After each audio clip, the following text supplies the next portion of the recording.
Hello students, आज अपन करेंगे chapter 8 trigonometry के कुछ इम्पोर्टेंट क्वेश्चंस जो कि प्रीवियस ईयर में आ भी चुके हैं और हो सकता है कि इस साल भी आपके पेपर में आएँ। काफ़ी ये इम्पोर्टेंट क्वेश्चंस आज हम सॉल्व करेंगे।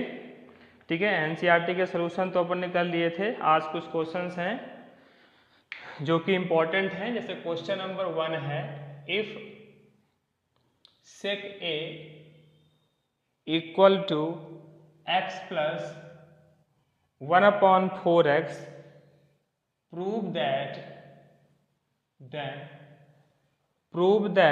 sec A plus 10A equal to 2x और 1 upon 2x। ठीक है, ये प्रूफ करना है कि अगर सेक ए की वैल्यू है x प्लस 1 अपॉन 4x, तो प्रूफ करना है कि सेक ए प्लस 10a की वैल्यू 2x होगी या 1 अपॉन 2x होगी। ठीक है, चलो अब इसका सोल्यूशन कैसे करेंगे। पहले जो गिवन है तो सोल्यूशन पे अपन लिखेंगे given sec a equal to x plus 1 upon 4x। ठीक है, अब देखो एक आइडेंटिटी का यहाँ पे हम यूज करेंगे। आइडेंटिटी क्या होती है? सेकंड आइडेंटिटी अपन ने क्या पढ़ी थी? 1 plus 10 square A equal to sec square A. 1 को उधर ट्रांसपोज कर दो तो क्या हो जाएगा? 10 square A equal to sec square a minus 1। This implies, अब दोनों साइड का अगर हम स्क्वायर रूट ले लें तो 10a कितना बचेगा? 10a बचेगा, अंडर रूट लग जाएगा इधर सेक स्क्वायर ए माइनस 1। तो ये वाला फार्मूला भी आप याद कर लो। 10a इक्वल टू कितना हो जाएगा? Under root sec square a minus 1। Second identity से अपन ने ये फार्मूला बना लिया। ठीक है, तो 10a कितना हो जाएगा? Under root sec square a minus 1। अब यहाँ पे देखो हमें वैल्यू किसकी फाइंड करनी है? हमें यहाँ पे वैल्यू फाइंड करनी है सेक ए प्लस 10a की। तो सेक ए तो हमारे पास ऑलरेडी गिवन है, हमें क्या चाहिए? 10a चाहिए। तो 10a का ये वाला फार्मूला लगा देंगे। ठीक, तो यहाँ पे लिखेंगे, ये आप इसको अलग से नोट कर लेना। ठीक है, ये आप अलग से नोट कर लेना। फिर यहाँ पे अपन लिखेंगे सिंस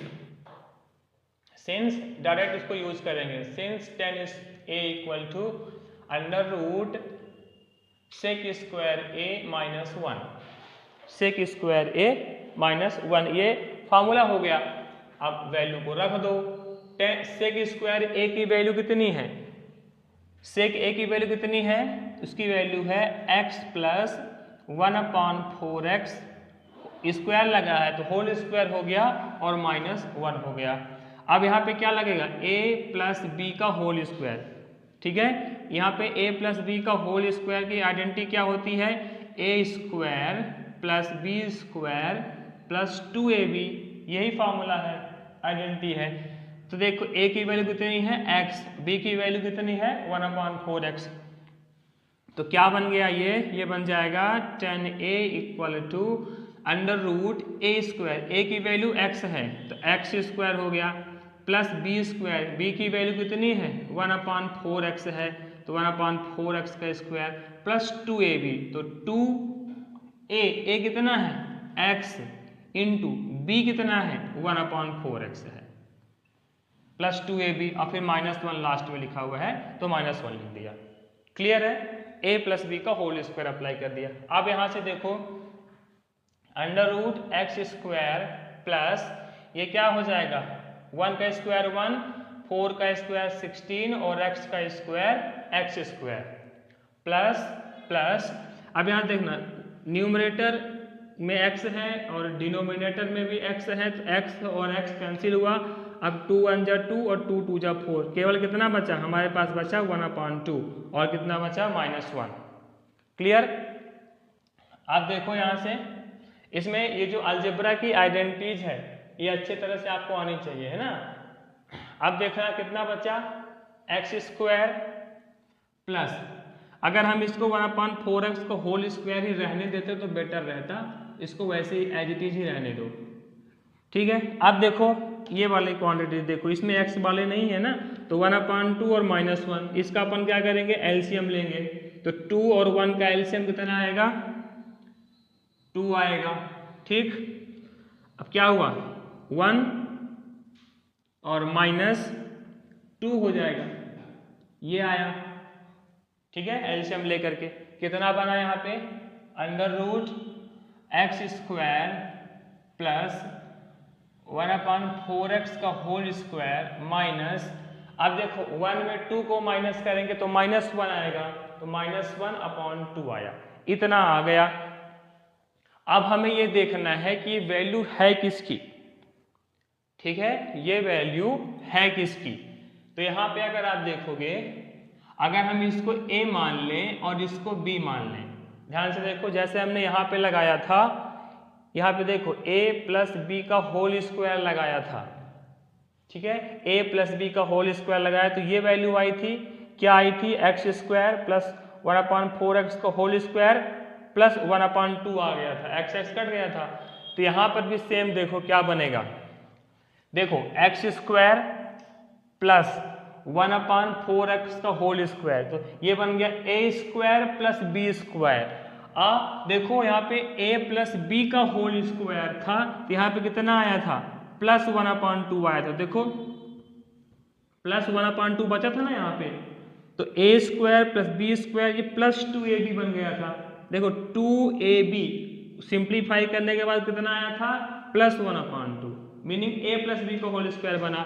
लेकिन यहाँ पे क्या आ रहा है, a² प्लस b² माइनस 1/2 आ रहा है, मतलब क्या बन रहा है, -2ab बन रहा है, -2ab। तो ये क्या बन गया, ये बन गया √a माइनस बी का होल स्क्वायर। वहां पे क्या बन रहा था, a प्लस बी का होल स्क्वायर, और यहाँ पे क्या बन गया, a माइनस बी का होल स्क्वायर। और अंडर रूट लगा है और स्क्वायर है तो रूट हट जाएगा, तो कितना आ जाएगा, स्क्वायर रूट लेने पे प्लस माइनस होता है 1/4x। ठीक है, ये पता है ना, जब स्क्वायर रूट जैसे लिखा हुआ है x² = 4, जब इसका स्क्वायर रूट लेते हैं तो क्या बनता है, x = प्लस माइनस √4 बनता है, प्लस माइनस √4 बनता है। ठीक है, सेम यहाँ पर भी हमने प्लस माइनस ले लिया। अब देखो यहाँ पे वैल्यू रखो, एक बार प्लस लेंगे तो सेक a कितना है, हमें इसी की वैल्यू निकालनी है ना, सेक a प्लस 10a की, तो सेक a कितना है, x प्लस 1/4x, सेक a प्लस 10a, हम एक बार प्लस लेंगे क्योंकि दो वैल्यू लेनी पड़ेगी, एक बार प्लस एक बार माइनस, तो प्लस 10a की वैल्यू कितनी निकाली अपन ने, ये निकाली x माइनस 1/4x। तो देखो minus 1/4x plus 1/4x cancel out हो गया, कितना बचा, x और प्लस x बचा, और x प्लस x कितना हो गया, 2x हो गया, पहली वैल्यू आ गई। नेक्स्ट टाइम पे क्या करोगे आप, सेक a तो हमारा सेम रहेगा, सेक a तो हमारा 1/4x, अब माइनस ले लेंगे, अब ये वैल्यू क्या लेंगे, माइनस, तो सेक a फिर प्लस 10a की वैल्यू क्या ले रहे हैं, माइनस पे ले रहे हैं। ठीक है, तो माइनस के अंदर मल्टीप्लाई कर दो, कितना हो गया, माइनस के अंदर मल्टीप्लाई भी कर दो तो -x, और ये हो जाएगा प्लस 1/4x, क्योंकि हम माइनस जब लेंगे तो माइनस के अंदर मल्टीप्लाई करेंगे तो -x और माइनस से प्लस 1/4x हो जाएगा। तब ये -x से -x कैंसिल हुआ, कितना बचा आपके पास, हमारे पास बचा 1/4x प्लस 1/4x। ठीक है, अब इसका एलसीएम ले लो, देखो मैं इसका एलसीएम लेके यहाँ बता देता हूँ, 1/4x प्लस 1/4x, तो इसका एलसीएम ले लो तो 4x ही एलसीएम आएगा आपका, ऊपर कितना हो जाएगा, 1 + 1, कितना हुआ, 1 + 1 2 हो गया, 2/4x, तो 2 से कट, 2 1 जा 2 और 2 2 जा 4, दैट इज 1/2x आ गया। देखो 2x भी आ गया और 1/2x भी आ गया, काफी इंपॉर्टेंट क्वेश्चन है ये। ठीक है, चलो अब एक और क्वेश्चन देखते हैं, ये काफी इंपॉर्टेंट क्वेश्चंस हैं, जितनी भी आइडेंटिटी बताई है वो आइडेंटिटी आप पढ़ लो, और जो फार्मूले लिखाए हैं उनको कर लो, इसके अच्छे से नोट्स बना लो, एग्जाम टाइम पे ये सारी चीजें आपके काम में आएंगी। ठीक है, हर एक चैप्टर की इंपॉर्टेंट हम आपको बताएंगे। फिर एक और क्वेश्चन है, question number 2, if tan x plus cot x equal to 2, तो फाइंड करना है tan square x, find tan square x plus cot square x, इसकी वैल्यू फाइंड करना है। ये अपने को गिवन है कि tan x plus 4 cot x equal to 2, तो फाइंड करो tan square x plus cot square x की वैल्यू क्या होगी। ठीक है, अब देखो इसका सलूशन कैसे करेंगे। tan x जो गिवन है उसको लिखो, तो tan x plus cot x equal to 2। अब यहां से आप सिंपल सा एक ही काम आपको करना है, squaring on both side, squaring on both side, both side का स्क्वायर कर दो। ठीक है, तो देखो जब स्क्वायर करते हैं तो tan x plus cot x whole square ऐसे लिखेंगे, है ना, और इधर भी स्क्वायर करेंगे तो 2 का स्क्वायर हो जाएगा। ठीक, क्या लग गई आइडेंटिटी यहाँ पे, a प्लस बी का होल स्क्वायर। फिर से वही चीज, फिर से लिखो फार्मूला, a प्लस बी का whole square equal to a square plus B square plus 2ab, ये फार्मूला होता है। यहाँ पे a की वैल्यू कितनी है tan x, b की वैल्यू कितनी है cot x, वैल्यू को रख दो, a square that is tan square x plus b square that is cot square x plus 2ab, तो 2a और b, क्योंकि a की वैल्यू tan x है और b की वैल्यू cot x है, इक्वल टू 2 का स्क्वायर कितना हो गया 4। ठीक है, अब देखो tan square x plus cot square x plus 2, हमने एक और फॉर्मूला याद कर लो कि जो tan x होता है या cot x होता है, कुछ भी किसी को भी रेसिप्रोकल कर दो, cot x होता है 1/10x के इक्वल टू, ये फॉर्मूला भी आप याद कर लीजिए।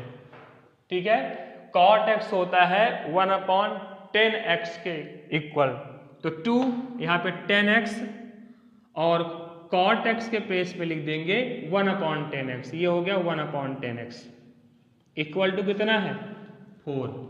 तो ये देखो 10 से 10 कैंसिल हो गया, कितना बचा आपके पास, हमारे पास बचा tan square x plus cot square x plus यहाँ केवल 2 बचा, 10 10 कट गया, तो 2 इक्वल टू कितना हो गया 4। अब 2 को ट्रांसपोज कर दो केवल, तो tan square x plus cot square x equal to 4 minus 2, अब 4 माइनस 2 कितना होता है 2 होता है, तो इसकी वैल्यू कितनी मिल गई tan square x plus cot square कितना आ गया 2 आ गया। ठीक है, ऐसे क्वेश्चंस पेपर में पूछता है। ठीक है, तो इन क्वेश्चंस को आप अच्छी तरह से कर लेना।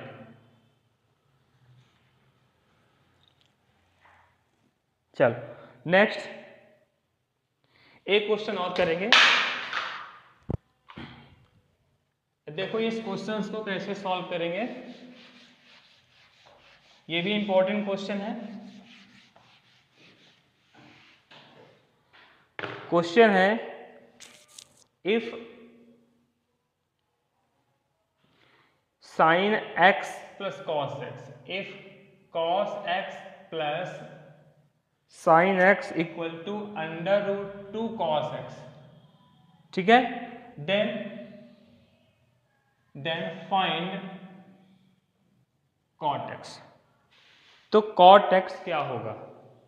ठीक है, ये क्वेश्चन है, तो cot x फाइंड करना है, cos x plus sin x given है। तो देखो इसका सॉल्यूशन क्या गिवन है, cos x plus sin x equal to √2 cos x, ये आपको गिवन है। अब आप क्या करोगे, इस cos x को इधर ट्रांसपोज करोगे या सीधे लिख दो, dividing by cos x on both side, cos x से दोनों साइड आप डिवाइड कर दो, cos x से कितना बन जाएगा cos x upon sin x, sorry cos x से डिवाइड कर रहे हैं ना, cos x upon cos x plus sin x upon cos x equal to √2 cos x upon cos x। ये अपने cos x से डिवाइड कर दिया, तो यहाँ पे देखो cos x कैंसिल हो गया, यहाँ भी cos से cos कैंसिल हुआ, तो यहाँ कितना बचा 1 प्लस साइन अपॉन कॉस कितना होता है, ये चीजें तो बननी चाहिए, याद होता नहीं चाहिए अब तक, साइन अपॉन कॉस 10 होता है, इक्वल टू इधर कितना बचा √2। अब क्या करोगे आप, 1 को ट्रांसपोज कर दो, कितना हो गया √2 - 1। ठीक, और इसके पहले हमने एक फार्मूला आपको बताया था, क्या होता है, cot x होता है 1/10x के इक्वल। ठीक है, लिखेंगे यहाँ पे since cot x equal to होता है 1/10x, मतलब cot x 10x का रेसिप्रोकल होता है, तो हमें 10x मिल गया √2 - 1, तो cot x कितना हो जाएगा, तो cot x हो जाएगा 1/10, और 10 कितना है √2 - 1, ये आपका cot x आ गया। ठीक है, लेकिन पेपर में हम ये कोशिश करेंगे कि √ डिनोमिनेटर पे ना रहे, हम इस डिनोमिनेटर को हमेशा हटाते हैं जो कि अगर √ के अंदर है, तो ऐसी कंडीशन में, ऐसी सिचुएशन में क्या करना पड़ता है, रेशनलाइजेशन, डिनोमिनेटर का रेशनलाइजेशन करते हैं, कभी भी रूट को डिनोमिनेटर पे नहीं छोड़ना है। ठीक है, तो क्या हो जाएगा ये 1/√2 - 1, कई बार बता चुके हैं बीच का साइन चेंज हो जाता है, तो कितना होगा √2 + 1 अपॉन √2 + 1, ऐसा कर देते हैं। अब क्या होगा, न्यूमरेटर का मल्टीप्लाई न्यूमरेटर से होगा, 1 का मल्टीप्लाई इससे होगा, तो वही चीज रहेगा √2 + 1 अपॉन, और ये कई बार कर चुके हैं, क्या बन जाएगा ये a - b a + b, क्या होता है a - b into a + b equal to a² - b² होता है। a की वैल्यू कितनी है √2, तो क्या हो गया √2 का square minus b², that is 1 का स्क्वायर, कितना हो गया ये √2 + 1 अपॉन, अब √2 का स्क्वायर कितना होगा 2, तो 2 - 1 का स्क्वायर 1, कितना आ गया √2 + 1 अपॉन 1 नहीं लिखते, तो ये आ गई आपकी cot x की वैल्यू। ठीक है, तो हमें इतनी इंफॉर्मेशन गिवन थी, तो हमें cot x की वैल्यू फाइंड करनी थी। ठीक है, और भी कुछ इंपॉर्टेंट क्वेश्चंस होंगे, उनको भी हम करेंगे। Okay, thank you.